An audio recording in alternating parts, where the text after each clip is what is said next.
Bismillahirrahmanirrahim. Assalamualaikum warahmatullahi wabarakatuh. Di sini saya Abdurrahman Rio Pramudia, NIM 205211159 dari MBS 2D akan menjelaskan tentang pengertian naat, man'ut, dan tawabi.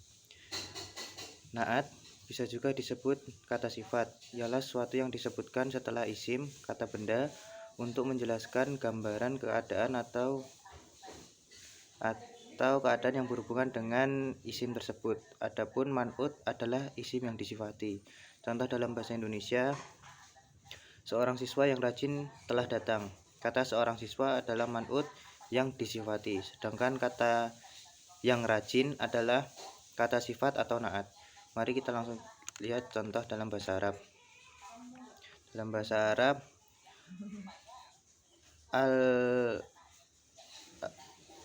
al-mujtahidu du tilmidijati. Seorang siswa yang telah rajin telah datang. Kata tilmidun adalah merupakan man'ut yang disifati, sedangkan al-mujhidu adalah naat yang naatnya atau yang menyifati. Dua, hukum naat dan man'ut. Dalam bahasa Arab, semua tata bahasa ada aturannya.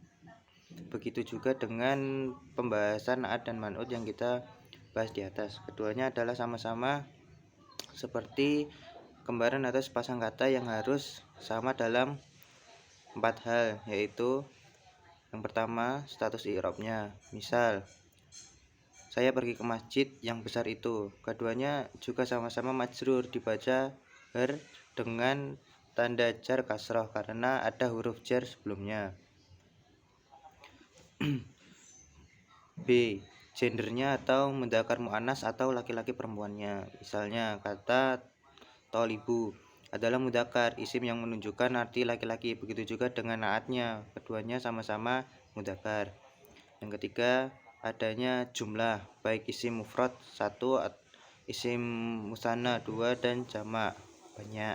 Contohnya, ja'a tolibu nasajih, sama-sama mufrad berarti 1. D. Makrifat dan nakirohnya, umum dan khusus. Misal, ja'a talibu najih, seorang siswa yang rajin telah tiba. Sama-sama nakiroh ditandai dengan dibaca tanwin, maka keduanya ditunjukkan arti yang masih umum. Bentuk naat. Selain itu, naat ditinjau dari bentuknya juga terbagi menjadi 3, yaitu naat mufrad dalam bentuk 1, jumlah, bentuk kalimat, dan sibul jumlah dalam menyerupai kalimat. Contoh naat mufrad, singa adalah hewan yang buas. Kata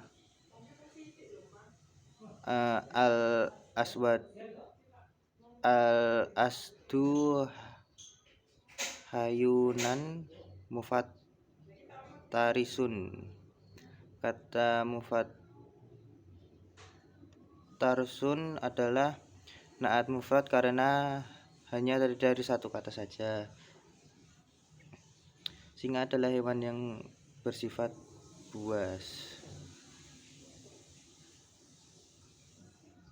Adapun contoh dari naat sibul jumlah adalah, saya melihat seorang balita ketika ia sedang menangis.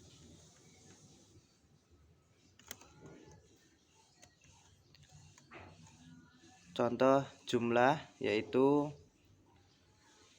singa adalah hewan yang bersifat buas. Kata yufattaris adalah naat yang berupa fi'il mudhari', fi'il yang menunjukkan nanti, sedang, atau akan, yang otomatis dia adalah sebuah kalimat karena fi'il di dalamnya sudah ada kata kerja, predikat, dan juga subjek.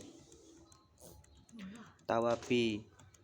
Tawabi adalah bentuk jamak dari kata tabi yang artinya pengikut. Dalam ilmu nahwu, tawabi adalah kata yang mengikuti isim sebelumnya dalam hal i'rab, rofa, nashab, jar, nau, mudzakkar dan muannas, definitif, nakirah dan makrifah, dan jumlah, mufrad, musanna, dan jamak.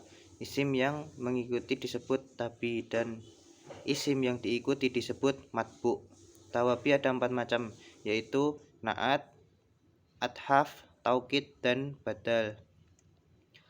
Naat adalah isim tapi yang menunjukkan sifat isim sebelumnya atau disebut man'ut. Naat mengikuti man'utnya pada i'rab, bilangan, jenis, dan definitnya. Contoh, hada baiti kabir. 2. Athaf. Athaf adalah isim tapi yang disambungkan dengan matbu'nya oleh salah satu huruf athaf. Huruf athaf ada 9, yaitu wawu, fa, tsumma, au, am, la, lakin, bal, hatta. Contohnya, istaro itu kitaba wa kolma. Taukid. Yang ketiga, taukid. Taukid adalah isim tapi yang tujuannya menguatkan matbu'nya sehingga audien tidak bingung dengan pernyataan yang disampaikan. Taukid ada 2 macam, yaitu lafdi dan maknawi. Tauhid lafdi adalah mengulang kata muakatnya. Contoh, ja'a Ahmadu, Ahmad. Keempat, badal. Badal adalah isim tapi yang bertujuan untuk menjelaskan atau mengkonfirmasi matbu'nya baik secara utuh atau bagian daripadanya. Kalimat yang mengikuti disebut badal dan kalimat yang diikutinya disebut mubdal minhu. Badal terbagi menjadi 3 macam, yaitu badal mutaki, badal ba'du min kul, dan badal istimal. Mungkin cukup sekian dari saya. Bila ada salahnya saya mohon maaf.